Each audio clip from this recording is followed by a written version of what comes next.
नमस्कार, आप देख रहे हैं NSC 9 न्यूज़। आपके साथ मैं हूं रूपनारायण शर्मा। बुलेटिन में नज़र डालते हैं आज की बड़ी खबरों पर। गोपाष्टमी के पावन अवसर पर आज मुख्यमंत्री भजनलाल शर्मा ने मुख्यमंत्री निवास पर अपनी धर्मपत्नी के साथ गौ माता की विधिवत पूजा अर्चना की। इस दौरान उन्होंने प्रदेश की सुख समृद्धि और जन जन के कल्याण की कामना की। मुख्यमंत्री ने सोशल मीडिया पर तस्वीर साझा करते हुए लिखा कि सर्व सुखदायिनी गौ माता की आराधना के पावन पर्व पर गोपाष्टमी पर मुख्यमंत्री निवास पर सपत्नी गौ माता के विधिवत दर्शन पूजन कर प्रदेश की सुख समृद्धि और जन जन के कल्याण की प्रार्थना की।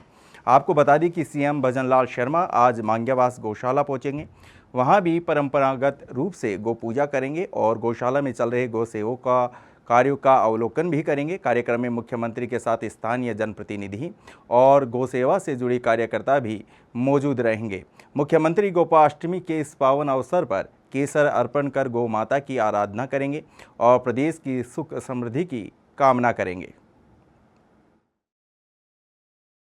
राजस्थान के प्रसिद्ध पुष्कर मेले का शुभारंभ आज होने जा रहा है। आज से शुरू हो रहे इस विश्व प्रसिद्ध मेले में प्रदेश की डिप्टी सीएम दिया कुमारी और जल संसाधन मंत्री सुरेश रावत समेत कई जनप्रतिनिधि और प्रशासनिक अधिकारी मौजूद रहेंगे। उद्घाटन समारोह के तहत छात्राओं की ओर से मांडना प्रतियोगिता और समूह नृत्य की प्रस्तुति दी जाएगी। इसके बाद स्थानीय और विदेशी टीमों के बीच चक दे राजस्थान फुटबॉल मैच का रोमांच देखने को मिलेगा। वहीं शाम के समय पुष्कर सरोवर घाट पर दीपदान और रंगोली सजावट का आयोजन होगा और भव्य महाआरती होगी। रात के समय मेला मंच पर हास्य कार्यक्रम और राजस्थानी लोक कलाकारों की शानदार प्रस्तुतियां होंगी, जो मेले की पहली रात को खास और रंगीन बनाएगी। पुष्कर मेला 2025 की शुरुआत के साथ ही धार्मिक आस्था, लोक संस्कृति और परंपराओं के रंग एक बार फिर पुष्कर नगरी में बिखरने लगे हैं। कृषि मंत्री किरोड़ी लाल मीणा का दौसा के प्रति जुड़ाव एक बार फिर सामने आया है। बुधवार देर शाम डेयरी प्रीमियम खेल प्रतियोगिता में युवाओं को संबोधित करते हुए डॉक्टर मीणा भावुक हो उठे। उन्होंने अपने संबोधन में उस दौर का जिक्र किया जब उन्हें पार्टी से निकाल दिया गया था।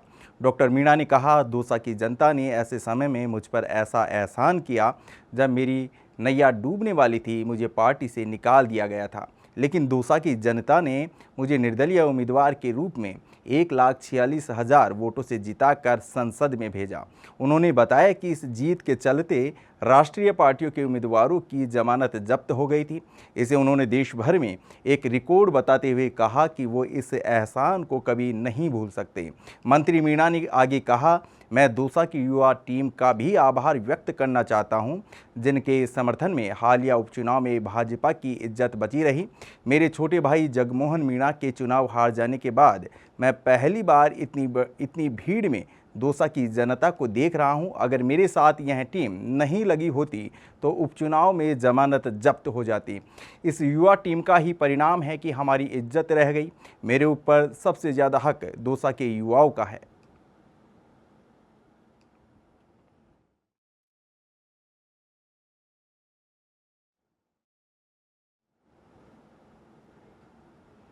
देश में साइबर क्राइम अब एक नए और बेहद खतरनाक मोड़ पर पहुंच चुका है। साइबर ठग अब पारंपरिक तरीकों को छोड़कर आर्टिफिशियल इंटेलिजेंस और डीप फेक तकनीक का सहारा ले रहे हैं। राजनेताओं और बॉलीवुड सितारों की आवाज़ और चेहरे का क्लोन बनाकर ये ठग खास तौर पर डायबिटीज़ यानी शुगर के मरीजों को निशाना बना रहे हैं।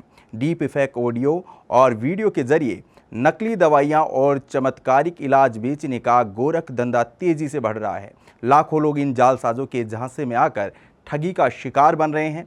बीमारी से परेशान लोग जल्दी राहत और इलाज की उम्मीद में इन वीडियो और ऑडियो पर भरोसा कर लेते हैं और यही उनकी सबसे बड़ी गलती बन जाती है।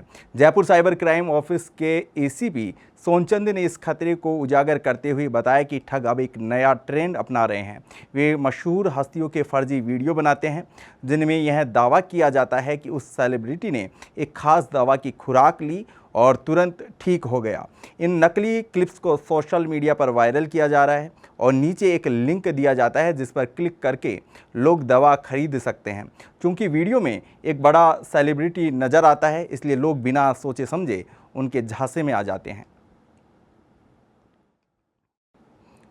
राजस्थान के झालावाड़ जिले के पिपलोदी गांव में हुए उस दर्दनाक स्कूल हादसे को कौन भूल सकता है जिसमें 7 मासूमों ने अपनी जान गंवा दी थी। इस हादसे ने 2 माताओं राजूबाई और विनतीबाई की गोद हमेशा के लिए सूनी कर दी थी। बच्चों के खोने के बाद दोनों गहरे सदमे में चली गई। जिंदगी मानो ठहर सी गई थी, लेकिन अब उनके जीवन में एक बार फिर उम्मीद की किरण जगने लगी है। लंबे समय के बाद उनके आंगन में फिर से खुशियों की रोशनी लौटने वाली है। दरअसल दोनों महिलाओं ने अपने बच्चे खोने के बाद दोबारा मां बनने की इच्छा जताई, लेकिन चुनौती यह थी कि राजूबाई ने 16 साल पहले और विनतीबाई ने 6 साल पहले नसबंदी करवा ली थी। ऐसे में फिर से मां बनना लगभग असंभव माना जा रहा था, लेकिन झालावाड़ के मेडिकल विभाग ने संवेदनशीलता के साथ आगे आकर इस असंभव को संभव करने का बीड़ा उठाया। डॉक्टर मनोज और डॉक्टर राशिद की टीम ने हिम्मत दिखाई और चुनौती को स्वीकार किया। अब चिकित्सकीय प्रयासों के बाद उम्मीदें फिर से खिल उठी हैं और इन माताओं की जिंदगी में नई मुस्कान लौटने की तैयारी है। डॉक्टरों के अनुसार चिकित्सकीय दृष्टि से दोनों माताओं के लिए फिर से गर्भधारण करने की पूरी संभावना है।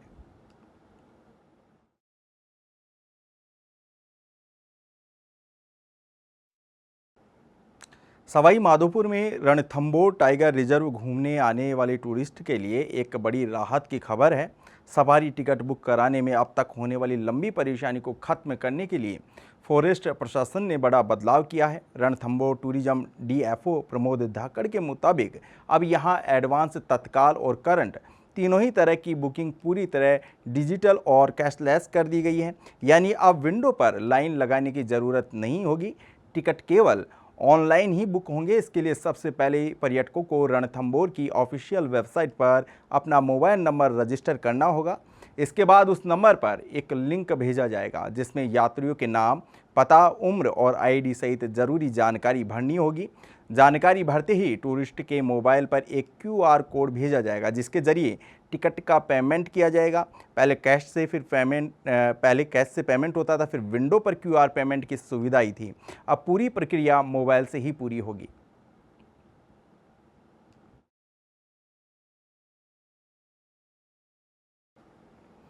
राजस्थान के डीग जिले से साइबर क्राइम का एक बड़ा मामला सामने आया है। पुलिस ने ऑनलाइन ठगी करने वाले 9 साइबर ठगों को गिरफ्तार किया है, जो सोशल मीडिया पर आसान जीके सवाल पूछकर लोगों को आईफोन 17 देने का लालच दे रहे थे। पुलिस ने इनके पास से 16 मोबाइल फ़ोन, 16 एटीएम कार्ड और फर्जी सिम कार्ड और एक थार गाड़ी बरामद की है। पुलिस की शुरुआती जांच में सामने आया कि ये गिरोह पहले सेक्स टॉर्शन के जरिए लोगों को फंसाता था, लेकिन जैसे जैसे लोग उस तरीके के प्रति जागरूक होने लगे, इन्होंने तरीका बदलकर ऑनलाइन क्विज और रिवॉर्ड के नाम पर धोखाधड़ी शुरू कर दी। यह गैंग सोशल मीडिया पर बड़ी कंपनी के नाम से फर्जी ट्रेंड बनाता था। फिर बहुत आसान जीके सवाल पूछे जाते और जवाब देने वाले को तुरंत विनर घोषित कर दिया जाता। उसके बाद लोगों से रजिस्ट्रेशन फीस के तौर पर करीब 500 लिए जाते। फिर जीएसटी और कुरियर चार्ज के नाम पर 15,000 से 20,000 और धीरे धीरे लाखों रुपए तक ऐंठ लिए जाते थे। बताया जा रहा है कि कुछ लोग 5-5 लाख रुपए तक गंवा चुके हैं। थाना अधिकारी टिकम सिंह गुजर ने बताया कि ठग पहले सेक्स टॉर्शन के जरिए सबसे ज़्यादा ठगी करते थे। इसमें सोशल मीडिया पर सक्रिय रहकर लोगों से संपर्क साधा जाता था और वीडियो कॉल के दौरान सामने वाले शख्स की नग्न वीडियो रिकॉर्ड करके ब्लैकमेलिंग की जाती थी। हालांकि हाल के दिनों में इन्होंने ट्रेंड बदलकर ऑनलाइन प्रतियोगिता को अपना मुख्य हथियार बना लिया था। पुलिस के मुताबिक ये साइबर ठग पिछले 4 सालों से ठगी के कार्य को अंजाम दे रहे थे और अब तक करोड़ों रुपए की फ्रॉड कर चुके हैं और फर्जी सिम कार्ड का उपयोग करके वे सोशल मीडिया प्लेटफॉर्म पर लगातार अपनी पहचान बदलते रहते थे, जिससे उन्हें ट्रैक करना मुश्किल हो जाता था।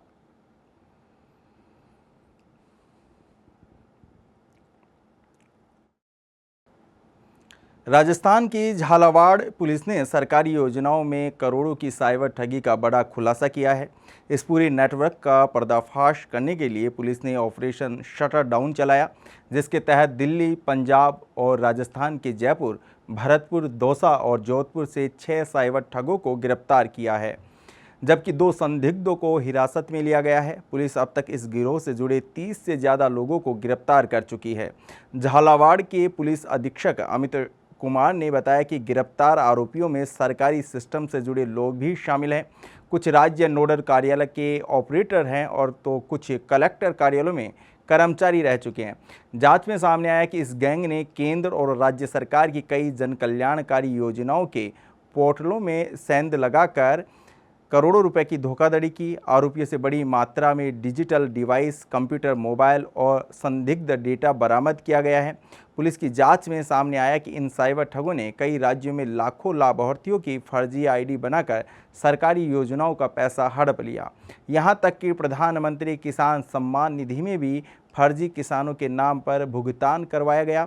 सबसे चौंकाने वाला खुलासा यह है कि आरोपियों ने बाड़मेर कलेक्टर टीना डाबी की सरकारी आईडी और पासवर्ड तक हैक कर लिया था और उसके जरिए फर्जी लाभार्थियों को स्वीकृतियां दिलाई गई। अभी तक राजस्थान की बाड़मेर, नागौर, झालावाड़ और भरतपुर में सरकारी योजनाओं में सेंधमारी की पुष्टि हो चुकी है। पुलिस इस मामले में लगातार कार्रवाई कर रही है और नेटवर्क के बाकी सदस्यों की तलाश जारी है।